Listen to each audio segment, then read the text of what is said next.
Welcome to Roots of Reality Experiences. Today I'm joined by Edward Segal, who is a leadership strategy senior contributor at Forbes.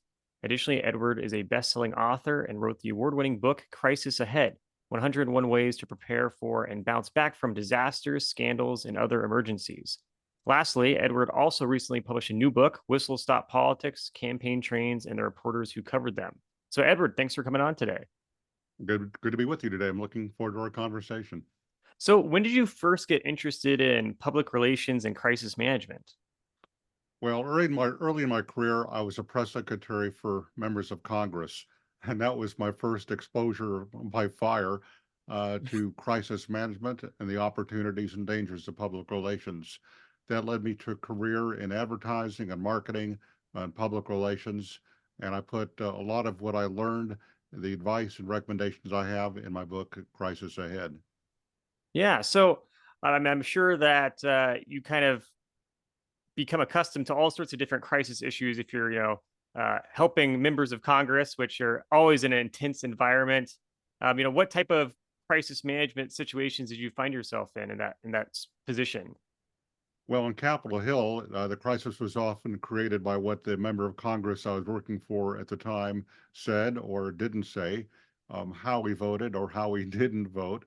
It was a political environment, of course, and in politics, it's often trial by fire. Even then, in those days, the dangers and politicians would get themselves into now. Of course, now with social media, the opportunities for a crisis for politicians is so much larger and more frequent. The more different news outlets there are, the more coverage that is paid to a politician, the more likely it is that they're going to say or do something wrong. It's not a matter of if they're going to have a crisis, it's a matter of when, I think. Yeah. Yeah. No, that totally makes sense. I mean, do you think it's a good idea then in general for people that are either politicians or business leaders to be on social media? Yes and no. Yes, if they want to get their word out. No, if they want to be immune from criticism or scrutiny. Yeah. The more you say or do on any social media platforms, the more likely it is that someone's going to take an issue for what you say or what you do. And the old saying, it's true, you can't please everybody. Nowadays, you can't please anybody. There's so many people that they have opinions, they have views, they're into so many different tribes, and the more you're out there with social media, the more likely it is that you're going to run into some opposition and create a crisis for yourself or your organization. So do you think crisis, sort of the number of crises that are going on now, do you think that there's more today than before because of social media? No, I think we have about the same number of Okay. crises that we ever had. It's just that we have more ways of measuring it, of Okay. tracking it, of monitoring it, and of creating it. Uh, Before you could create a crisis, but you said on radio, then there was newspapers, and then there was television, and now there's social media. So I think the number of crises is increasing with the size of the population, of course, but I think you still have the same kind of crises that we did 15, 20, or even 50 years ago. Yeah. So what are the type of crises that tend to pop up today amongst organizations? Well, a lot of time, it really depends on the organization and what Hmm. industry or profession that they're in. Of course, if you're making airplanes like Boeing, you Yeah. have all potential for all kinds of problems. Yeah. Literally, if a door falls off, or an engine falls off, or it explodes, or God forbid the plane crashes, that is certainly a crisis. If you're a city, as we've seen in Baltimore recently, when a cargo ship took down a bridge, no one ever thought that would happen, and that created a crisis for the city, for the cargo ship, for the hundreds or thousands of people who work in the area, for the dozens or hundreds of companies. So the answer is it really depends where and when the crisis happens. It could have a ripple effect, and sometimes it could have a devastating effect on the company, on the organizations, and the people who work with or depend on them. Yeah. And from your experience dealing with this issue, you know, what percentage of these problems are stemming from negligence versus just the fact that, as you said, these things will happen eventually with any organization? And I guess sometimes you can't necessarily control everything to a certain extent, because the world's changing so fast. Well, although I'm not a lawyer, I think there are two kinds of negligence. One Hmm. is what you do, and one is what you don't do. If you Mm, fail to do something, I think you can be just as negligent than if you did something. So okay. it's a matter of negligence by omission or commission. Either way, it can create a crisis. It could create greater legal exposure for the company, of course, but that's for the lawyers to figure out. My concern is not the court of law, but the court of public opinion. And the public usually doesn't care if it's a negligence by omission or commission. If it created a crisis, then the public and stakeholders, they're demanding that the company do something right away, fix the situation, and take steps to make sure they don't do it again. So, if how can an organization then try to minimize the chances of having, such a situation occur? Is there like certain things that you think an organization can practice consistently to avoid the chances of having a crisis? Yes, top of the list is to have a crisis management plan. Make a list that everything that could possibly go wrong, the good, the bad, and the ugly, the things that are most likely to happen, the things that you think could never possibly happen, and account for those possibilities in a crisis management plan. What would you day? What would you do? What would you say? How would you do it? When would you do it? Where would you do it if those worst case scenarios became a reality? And then practice, practice, practice. Having a crisis management plan and not testing it to help ensure it'll work is like having no crisis management plan at all.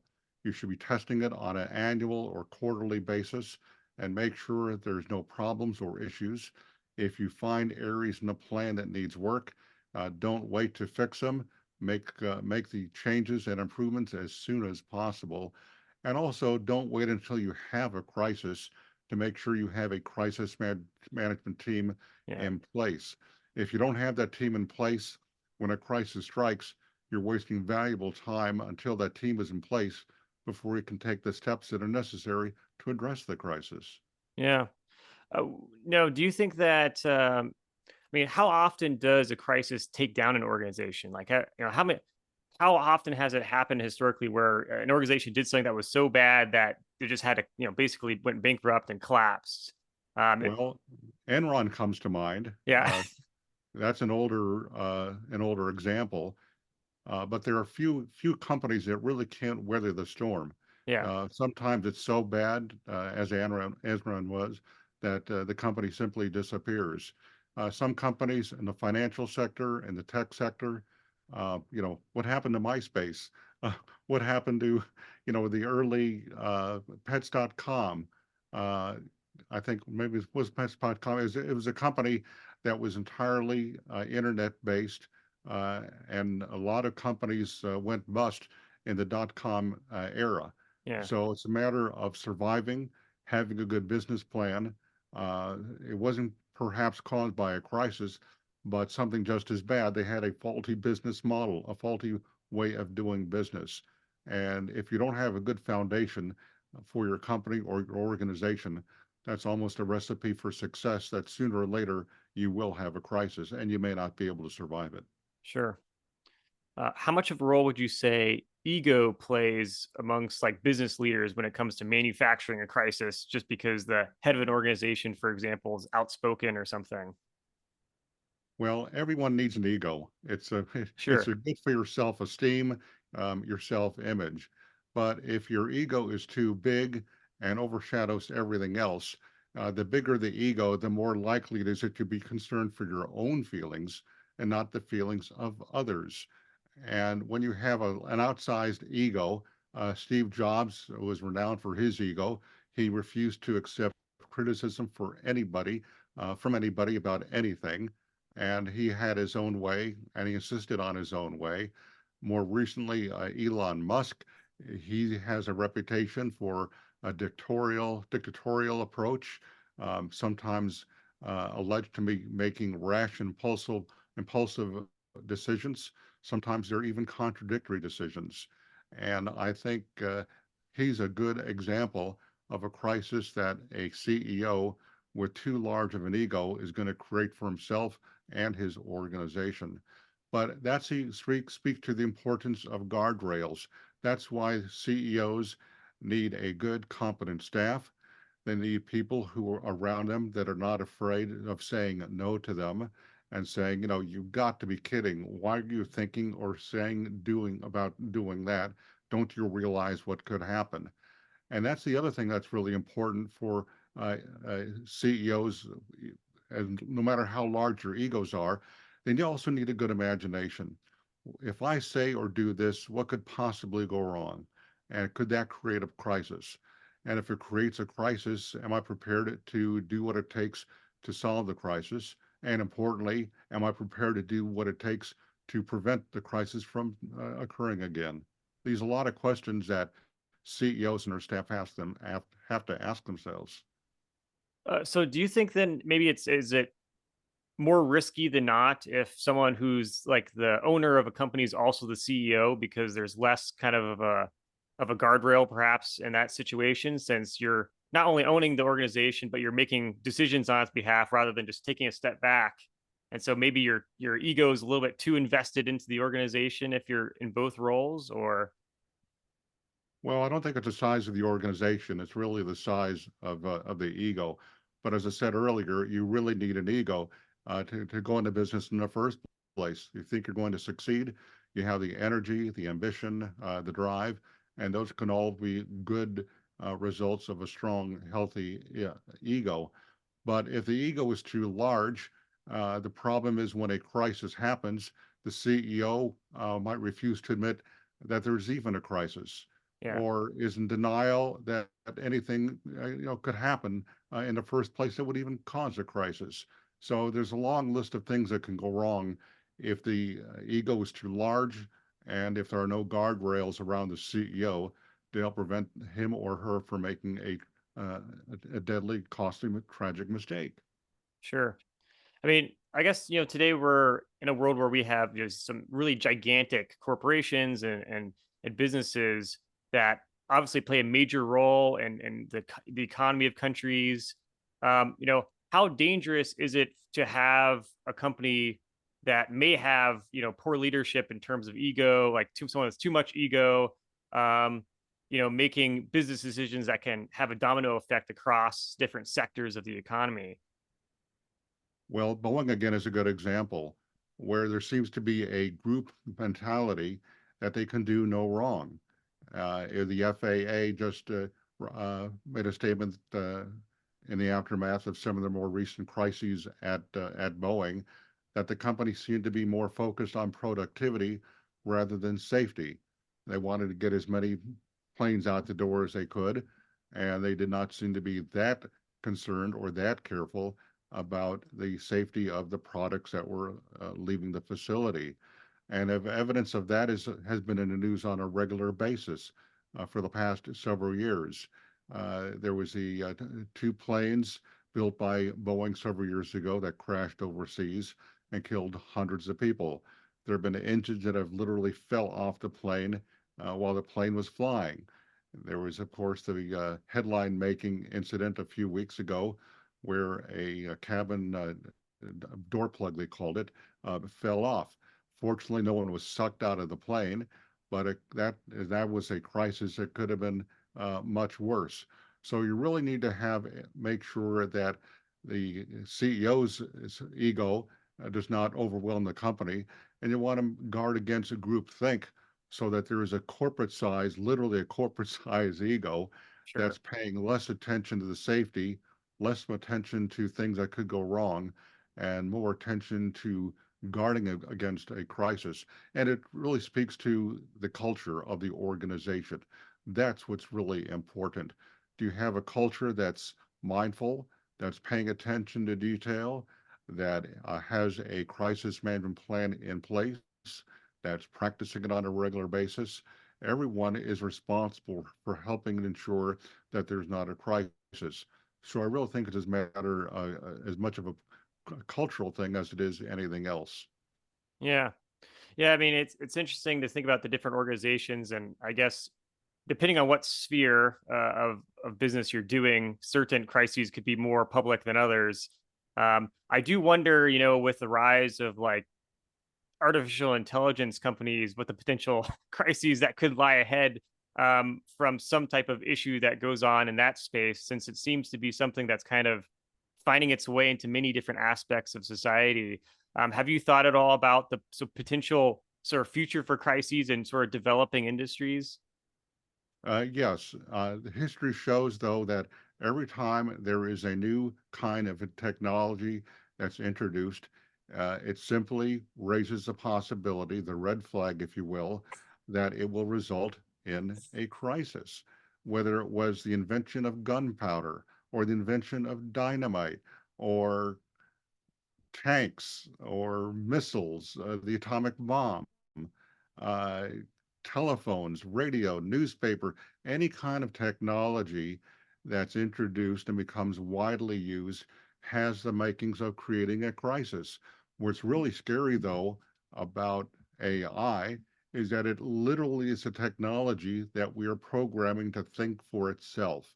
Hmm. And there have been a lot of different science fiction movies over the years that have speculated about what would happen if technology run amok.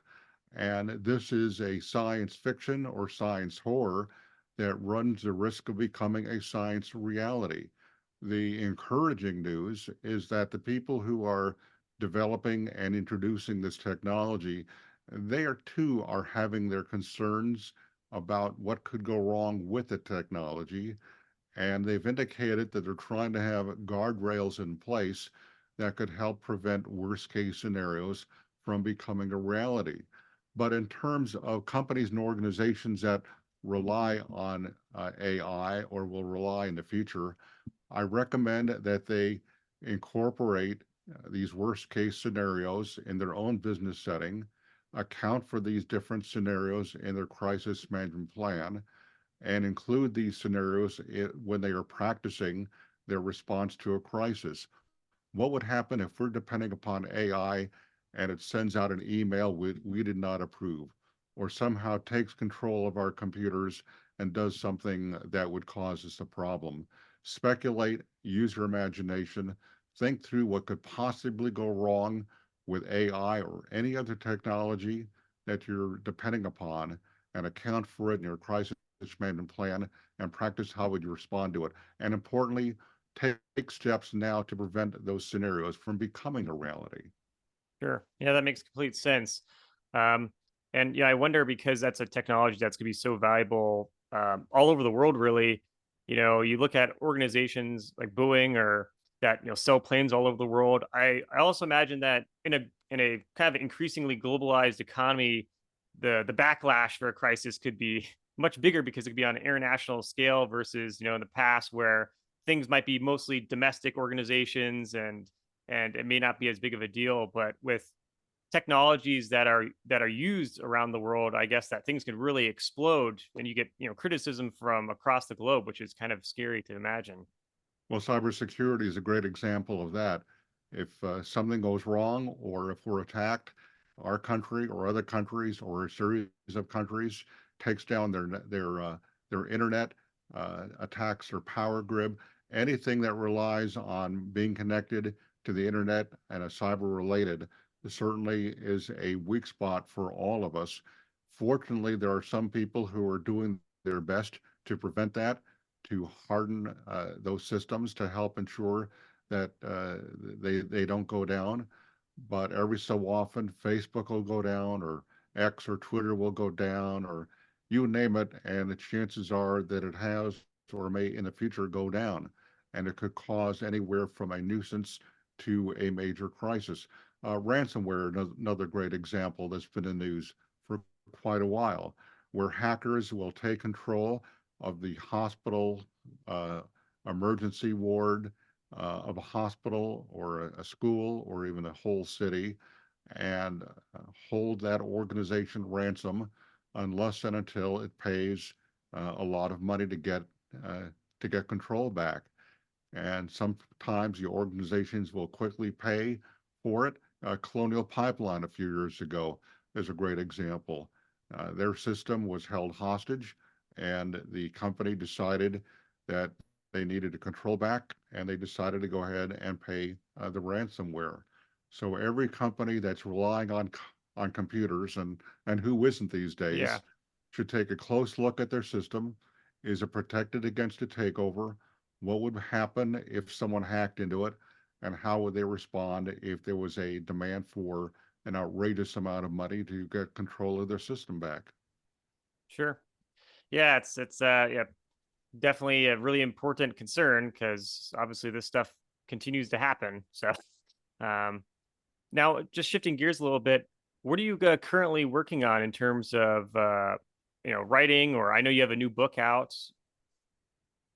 I have a new book out, uh, Whistle Stop Politics, Campaign Trains and the Reporters Who Cover Them.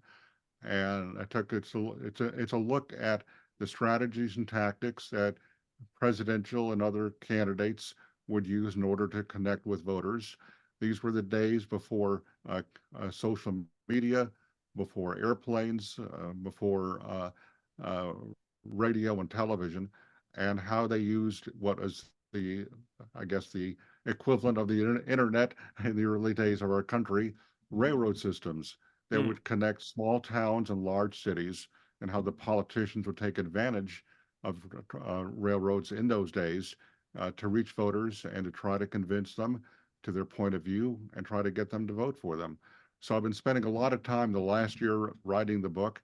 The book just came out a few weeks ago, and it's doing very well on Amazon. And I'm also launching a new podcast called Oh, Whistle Stop Politics, where I interview officials from presidential libraries across the country, and they're sharing with me the stories and anecdotes and images that they have in their collections about the history of campaign trains and how politicians use them.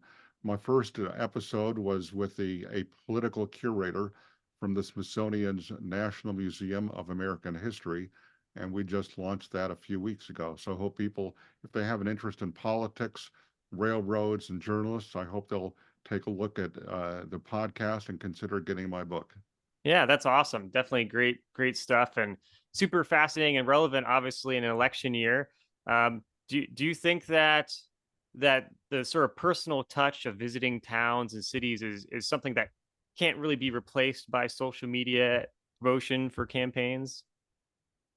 Social media, every kind of media, is one dimensional.